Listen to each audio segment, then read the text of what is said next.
السلام ورحمۃ اللہ وبرکاتہ۔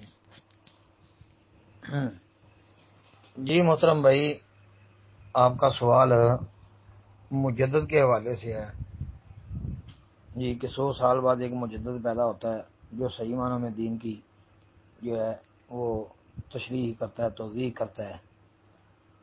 کہتے ہیں جی ایسی بات بنائی ہوئی ہے کیا؟ محترم بھائی، ایک حدیث صحیح بخاری وغیرہ کی ہے، اس سے یہ اہل علم نے بیان کیا ہے کہ اگر اس امت میں کوئی مجدد یا محدث ہوتا تو وہ جناب عمر بن خطاب رضی اللہ تعالیٰ عنہ ہوتے۔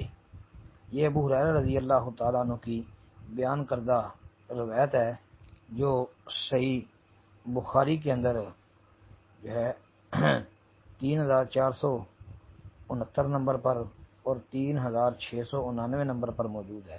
ایسے ہی صحیح مسلم کے اندر بھی آتی ہے 2398 نمبر پر۔